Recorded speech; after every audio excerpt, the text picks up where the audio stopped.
Today's topic is ABPA allergic bronchopulmonary aspergillosis। इस topic में हम definition, aetiology, risk factor, mode of transmission, pathogenesis and clinical feature, investigation and treatment, हर एक चीज़ को detail में पढ़ेंगे। So let's start. फर्स्ट है definition refers to invasive, easily spread allergic disease caused by the aspergillus fungus and causes exaggerated response of the respiratory system। so ये एक invasive means बहुत ज़्यादा spread होने वाली disease है, contagious disease है, और ये क्या cause करती है? allergic disease है। और किस वजह से हो रही है? एस्परजिलस फंगस की वजह से हो रही है। इसका मेन कॉजेटिव क्या है? इटियोलॉजी क्या है? Aspergillus fungus.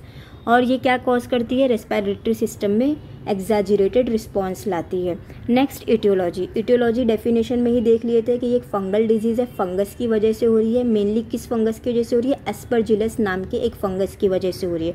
तो एस्परजिलस फंगस में मेनली जो डिजीज़ कॉज करती है वो 35 स्पीशीज़ है, जो पैथोजेनिक स्पीशीज़ है जो डिजीज़ कॉज करती है। और उसमें से जो इधर जो ABPA कॉज करी है वो मेनली 3 स्पीशीज़ होती है जो ABPA कॉज करती है। वो है Aspergillus fumigatus, Aspergillus flavus and Aspergillus नाइगस।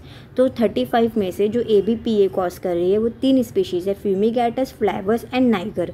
Risk factor देखते हैं, asthma, cystic fibrosis and COPD that is chronic obstructive pulmonary disease. अगर किसी पेशेंट में ऑलरेडी ये 3 डिजीज़ है, क्रॉनिक ऑब्स्ट्रक्टिव पल्मोनरी डिजीज़ है, अगर उसका पेशेंट है तो वो और ज़्यादा ससेप्टेबल होता है कि वो ABPA को डेवलप करे, और ज़्यादा ये कंडीशन उसके लिए प्रोन हो जाती है। These patient are very much susceptible.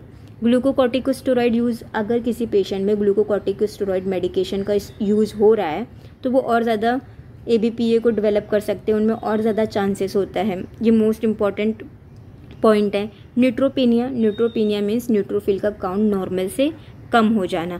अगर किसी पेशेंट में न्यूट्रोफिल का काउंट नॉर्मल रेंज से कम है, न्यूट्रोपेनिया है, तो उनमें चांसेस होता है कि वो ABPA डेवलप करे। और अगर इन केस न्यूट्रोफिल का काउंट नॉर्मल है, न्यूट्रोपेनिया नहीं है, अगर फिर भी उनमें न्यूट्रोफिल में डिसफंक्शन है, न्यूट्रोफिल जो सेल है वो अपना फंक्शन सही से नहीं कर पा रहे हैं, डिसफंक्शन है, तो भी ABPA डेवलप होने के चांसेस होते हैं। तो ये सब रिस्क फैक्टर हो गए।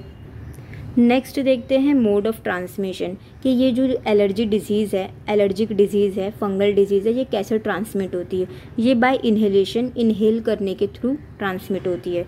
नेक्स्ट है पैथोजेनेसिस। पैथोजेनेसिस में क्या है? Due to any aetiological factor, कोई भी इटियोलॉजिकल फैक्टर हो सकते हैं, लाइक उनमें एस्परगिलस फंगस डायरेक्ट इनहेल हो गया, या फिर ग्लूकोकॉर्टिकोस्टेरॉइड मेडिकेशन का यूज़ हो रहा है, उनके जैसे और ज़्यादा एस्परगिलस फंगस हो गया, या फिर अस्थमा, COPD की डिजीज़ है, उसके बाद उनको एस्परगिलस फंगस का इन्फेक्शन हो गया है, तो उसके बाद क्या होगा? एलर्जी होगी बॉडी में। और मेनली कौन सी सेंसिटिविटी होगी? Type 1 hyper sensitivity reaction develop होगी बॉडी में। सो कोई भी इटियोलॉजी फैक्टर की वजह से फंगल बॉडी में एंटर किया, एस्परजिलस फंगल बॉडी के अंदर आया, उसकी वजह से बॉडी में एलर्जिक रिएक्शन होगा, mainly type 1 hyper sensitivity reaction develop होएगा बॉडी में। फिर क्या होगा? IgE एंटी इम्यूनोग्लोबुलिन इन्वॉल्व होंगे, मेनली मास्ट सेल और हिस्टामाइन। बॉडी में IgE इम्यूनोग्लोबुलिन का फॉर्मेशन होगा और इन्फ्लामेटरी प्रोसेस स्टार्ट हो जाएगी। फिर उधर जब इन्फ्लामेटरी प्रोसेस स्टार्ट हो जाएगी तो म्यूकस का प्रोडक्शन होएगा, म्यूकस वहाँ ज़्यादा बनने लगेगा, म्यूकस का अक्यूमुलेशन होएगा। फिर ब्रोंक्यूल डैमेज होंगे, जो ब्रोंक्यूल एयर पैसेजेस होते हैं वो डैमेज हो जाएंगे, और उसकी वजह से उस पैसेज में डायलेटेशन हो जाएगा। मीन्स अगर ये पैसेज इतना है तो ये और ज़्यादा डायलेट होकर 4 टाइम्स और ज़्यादा बढ़ जाएगा। तो उस कंडीशन को क्या कहते हैं? ब्रोंकेक्टियासिस। मीन्स अगर एयर पैसेजेस जो ब्रोंक्यूल्स है वो परमानेंटली इतने से इतना होकर परमानेंटली डायलेट हो गए हैं, उस कंडीशन को कहते हैं ब्रोंकेक्टियासिस। तो फिर पूरे प्रोसेस इन्फ्लामेटरी चेंजेस होने के बाद पेशेंट में एयर पैसेजेस में ब्रोंकेक्टियासिस की कंडीशन डेवलप होगी और ABPA कॉज हो जाएगा। तो अगेन इसकी पैथोफिजियोलॉजी समझ लेते हैं। जैसे बॉडी में एस्परगिलस फंगस ने एंटर किया तो बॉडी में एलर्जिक रिएक्शन होगा, mainly type 1 hyper sensitivity reaction body में डेवलप हो जाएगी। उसके बाद IgE इम्यूनोग्लोबुलिन बॉडी में फॉर्म होएगा और इन्फ्लामेटरी प्रोसेस स्टार्ट होएगी। और जब इन्फ्लामेटरी प्रोसेस स्टार्ट होएगी तो वहाँ न्यूट्रोफिल, मैक्रोफेजेस, मोनोसाइट सब सेल्स आएंगे और वहाँ म्यूकस का प्रोडक्शन होएगा, म्यूकस ज़्यादा बनेगा और वहाँ म्यूकस का अक्यूमुलेशन होगा। उसके बाद जो air passages that is bronchiole है वो डैमेज होएगा और डैमेज होने की वजह से क्या होगा, परमानेंटली डायलेट हो जाएगा, उसकी इलास्टिसिटी लॉस हो जाएगी। तो उस कंडीशन को कहते हैं ब्रोंकेक्टियासिस होएगा और ABPA की कंडीशन डेवलप होगी। ब्रोंकेक्टियासिस का भी लेक्चर अपलोड है, वो बहुत अच्छे से ईजिली एक्सप्लेन्ड है।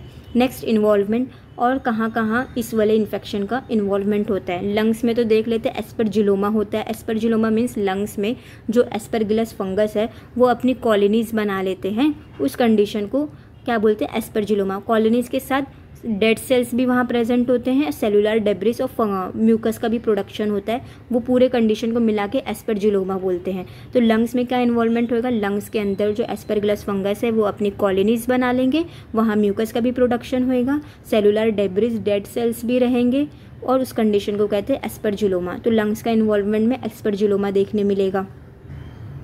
Next, sinus. Sinus hollow cavities होती है नोज़ के अराउंड, जो बोन में जो कैविटी होती है, हॉलो स्पेसेस होते हैं, उसे साइनस कहते हैं। तो एस्परगिलस फंगस लंग्स में को इन्वॉल्व तो करेगा और बाकी और भी सिस्टम को इन्वॉल्व करेगा। तो साइनस में क्या करेगा, साइनसाइटिस कर देगा, क्रॉनिक ग्रैनुलोमेटस साइनसाइटिस करेगा एंड मैक्सिलरी साइनसाइटिस करेगा। जो मैक्सिलरी साइनस होता है उसमें भी इन्फ्लामेशन ले आएगा। कार्डियक में क्या इन्वॉल्वमेंट करेगा, एंडोकार्डाइटिस एंड पेरिकार्डाइटिस कर देगा। एंडोकार्डाइटिस मीन्स एंडोकार्डियम वाली लेयर का इन्फ्लामेशन हो जाएगा। पेरिकार्डाइटिस मीन्स जो आउटर लेयर है हार्ट की, पेरिकार्डियम, उसमें इन्फ्लामेशन ले आएगा। सेरेब्रल, ब्रेन में क्या इन्वॉल्वमेंट होगा एस्परजिलस फंगस का, ब्रेन में एब्सेस ले आएगा, ब्रेन में पस का फॉर्मेशन हो जाएगा। और मेनिंजाइटिस, जो मेनिंजेस लेयर है उसमें भी इन्फ्लामेशन ले आएगा। ऑक्यूलर में क्या इन्वॉल्वमेंट होगा, आँख में एंडोप्थेल्माइटिस, जो आँख की जो इनर कोट होती है उसमें इन्फ्लामेशन हो जाएगा और वहाँ बहुत ज़्यादा मतलब फ्लूइड का सिक्रीशन होने लगता है, उस कंडीशन को कहते हैं एंडोप्थेल्माइटिस। तो आँख में भी इसकी इन्वॉल्वमेंट है। ईयर में क्या कर देगा, ओटाइटिस एक्सटर्ना। तो इसकी इन्वॉल्वमेंट को याद रखना है। मोटा मोटा देख लेते हैं कि लंग्स में Aspergillus fungus and aspergilloma cause करेगा, साइनस में मैक्सिलरी साइनसाइटिस कर देगा, कार्डियक में एंडोकार्डाइटिस और पेरिकार्डाइटिस कर देगा, सेरेब्रल में मेनिंजाइटिस और सेरेब्रल एब्सेस कर देगा, ऑक्यूलर में एंडोप्थेल्माइटिस एंड ईयर में ओटाइटिस एक्सटर्ना कर देगा। तो ये सब और भी मल्टी सिस्टम मतलब और भी सिस्टम को इन्वॉल्व कर रहा है, तो ये सब याद रखना है। उसके बाद manifestation depending on the species involve. जो अलग अलग स्पीशीज़, जो 3 स्पीशीज़ मैंने पहले बताई थी, फ्यूमिगेटस, फ्लेवर्स और नाइगर, तो ये तीनों स्पीशीज़ का अलग अलग मैनिफेस्टेशन, ये अलग अलग सिम्टम्स प्रोड्यूस करते हैं। तो तीनों का अलग अलग मैनिफेस्टेशन देख लेते हैं। तो जो फर्स्ट है फ्यूमिगेटस, वो क्या करता है, मोस्ट ऑफ द केसेस, जो ज़्यादा से ज़्यादा केसेस देखने मिलता है वो फ्यूमिगेटस स्पीशीज़ का होता है, एस्परगिलस फ्यूमिगेटस का। और वो क्या कॉज करता है, acute pulmonary aspergillic allergic aspergilloma cause करता है। मीन्स इसका ज़्यादा जो फ्यूमिगेटस का स्पीशीज़ का इन्वॉल्वमेंट मेनली लंग्स में होता है और वो ज़्यादा से ज़्यादा मोस्ट कॉमन देखने मिलता है। और लंग्स में ये क्या कॉज करता है, acute pulmonary allergic aspergilloma cause करता है। और जो फ्लेवस है वो हॉस्पिटल से होता है और हॉस्पिटल में जो होता है उसकी वजह से फ्लेवस में क्या क्या इन्वॉल्व होता है, साइनस को इन्वॉल्व करेगा, स्किन को इन्वॉल्व करेगा, ऑक्यूलर आँख वाले इन्वॉल्वमेंट करेगा। नाइगर वाला बहुत ज़्यादा इन्वेसिव होता है, बहुत ज़्यादा स्प्रेड वाला इन्फेक्शन है। तो ये याद करना है तीनों स्पीशीज़ का क्या क्या काम है। फ्यूमिगेटस लंग्स में इन्वॉल्वमेंट करेगा, फ्लेवस स्किन, साइनस और आँख में करेगा, और नाइगर बहुत ज़्यादा इन्वेसिव होता है, स्प्रेड वाला होता है। क्लिनिकल फीचर्स देख लेते हैं। वीजिंग साउंड सुनाई देगा जब हम ऑस्कल्टेट करेंगे, कफ का बहुत ज़्यादा प्रोडक्शन होगा, हमने पैथोफिजियोलॉजी में ही देख लेते हैं, म्यूकस का अक्यूमुलेशन हो रहा था तो पेशेंट में कफिंग की भी प्रॉब्लम होगी, ब्राउनिश प्लग होगा। तो ऑब्वियसली अगर एलर्जिक होता है तो एलर्जिक डिजीज़ होती है तो कफ का कलर ब्राउन हो जाता है। चेस्ट में पेन रहेगा, शॉर्टनेस ऑफ ब्रेथ रहेगा। शॉर्टनेस ऑफ ब्रेथ क्यों रहेगा, क्योंकि लंग्स में इन्फेक्शन हो गया है, उसकी वजह से सांस लेने में भी दिक्कत होगी। फीवर रहेगा पेशेंट में एंड अर्टिकेरिया भी सीन होएगा, स्किन में रैशेस भी देखने मिलेंगे क्योंकि एलर्जिक डिजीज़ है। इन्वेस्टिगेशन में अगर ब्लड टेस्ट करेंगे तो IgE इम्यूनोग्लोबुलिन इंक्रीज मिलेगा। एक पॉइंट याद रखना है कि कोई भी टाइप की एलर्जिक डिजीज़ होती है तो उसमें इम्यूनोग्लोबुलिन E हमेशा रेज्ड मिलता है, इंक्रीज मिलता है। लाइक अस्थमा भी एक एलर्जिक डिजीज़ है तो उसमें भी इम्यूनोग्लोबुलिन E ही इंक्रीज मिलता है। और ABPA भी एक एलर्जिक डिजीज़ है तो उसमें इम्यूनोग्लोबुलिन E इंक्रीज मिल रहा है। तो हर टाइप के एलर्जिक डिजीज़ में इम्यूनोग्लोबुलिन E इंक्रीज मिलता है। तो जब हम ब्लड टेस्ट करवाएंगे तो पेशेंट में इम्यूनोग्लोबुलिन इंक्रीज मिलेगा, कितना, 1000 इंटरनेशनल यूनिट पर मिलीमीटर से ज़्यादा increase. Next sputum test culture कराएंगे तो हमें क्या मिलेगा, जब हम स्पूटम का सैंपल लेंगे तो हमें उसमें फंगस का कंटेंट मिलेगा, एस्परजिलस फंगस मिलेगा जब हम उसे अंडर माइक्रोस्कोप देखेंगे। CXR मीन्स चेस्ट एक्सरे कराएंगे तो प्रॉक्सिमल ब्रोंकेक्टियासिस मिलेगा। ये हमने देख लिया था पैथोफिजियोलॉजी में कि ब्रोंकेक्टियासिस क्या होता है, परमानेंट डायलेटेशन, और किसका, ब्रोंक्यूल्स का, और मेनली कौन से ब्रोंक्यूल्स का हमें चेस्ट एक्सरे में मिलेगा, प्रॉक्सिमल ब्रोंक्यूल्स का। लाइक ये एक चेस्ट एक्सरे है, ये लंग्स हो गई, तो जो प्रॉक्सिमल नियर के ब्रोंक्यूल्स है, जो सेंटर से नियर है, उसमें हमें परमानेंट डायलिटेशन की शैडो देखने मिलेगी चेस्ट एक्सरे में, उसे क्या बोल रहे हैं, प्रॉक्सिमल ब्रोंकेक्टियासिस। स्किन टेस्ट कराएंगे क्योंकि एक एलर्जिक डिजीज़ है, रास्ट रेडियो एलर्जो सॉर्बेंट टेस्ट कराएंगे। ट्रीटमेंट में हम स्टेरॉइड और ब्रोंकोडायलेटर्स देंगे।